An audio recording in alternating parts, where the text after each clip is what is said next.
আচ্ছা, ভিএল ভেবেলের হিসাবটা যে এখানে কতটুকু হবে, কাটিংটা কতটুকু হবে, তাহলে আমার এটা থাকবে হলো রুট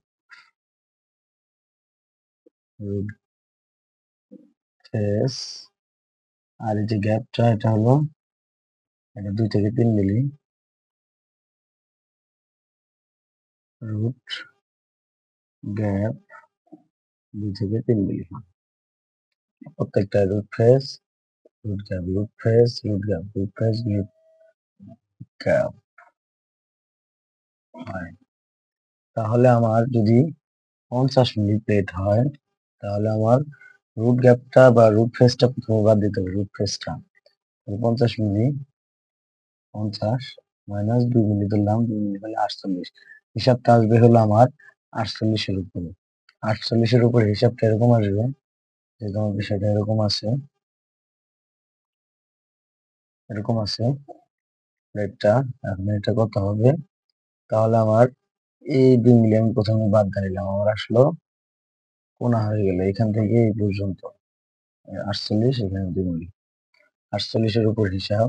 এখন এটা যদি আমি ত্রিভুজ আঁকাই, ত্রিভুজ অঙ্কন করি, তাহলে এটা হলো কোনটা দেওয়া থাকে এখানে, যদি 45 ডিগ্রি বলে বা 30 ডিগ্রি বলে, তাহলে কি হবে, কোনটা হলো এরকম, এটা দেওয়া আছে 45 ডিগ্রি। এখন সমকোণী ত্রিভুজ, এই কোণটা সমকোণ 90 ডিগ্রি, প্লেটের কোণা 90 ছিল, এই কোণটা হবে 90 ডিগ্রি, এটা হবে 90 ডিগ্রি, তাহলে হবে কি 45। এখন অতিভুজ তো সবাই যে এটা অতিভুজ হবে কনফার্ম। এখন কোনটা ভূমি হবে কোনটা লম্ব হবে এইটা নিয়ে কনফিউজ থাকে। যেই কোণটা আমি নিব সেই কোণের সাথে যে বাহু, একটা হবে ত্রিভুজ আর একটা হবে ভূমি। অনেকে মনে করে যে লম্বা দাগটা থাকলেই মনে হয় যে এটা লম্ব, না, এই কোণটা যদি আমি নেই তখন এটা ভূমি হবে। আবার যদি ত্রিভুজটা এরকম হয় 90, যদি এই কোণটা নেই তাহলে এটা ভূমি হবে।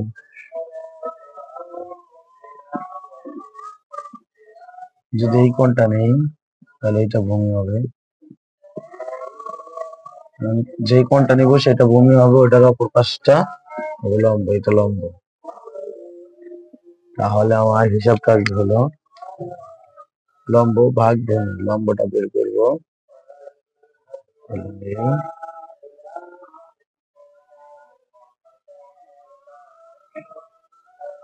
সূত্রটা হলো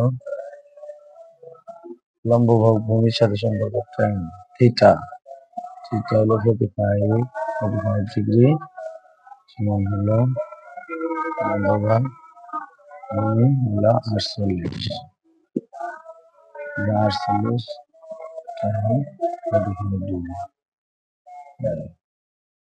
তাহলে আসলে কি tan থিটার সাথে প্লেটের থিকনেসটা গুণ হবে, তাহলে tan এটা 45 ডিগ্রি 1, তাহলে এটা হবে 48। 45 হলে